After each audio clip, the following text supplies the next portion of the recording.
Bonsai memang bikin gila. Dan seperti kita yang gila bonsai.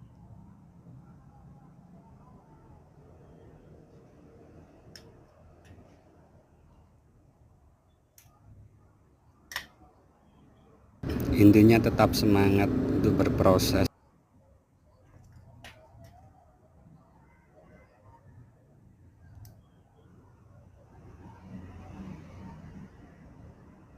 Tetap semangat kawan.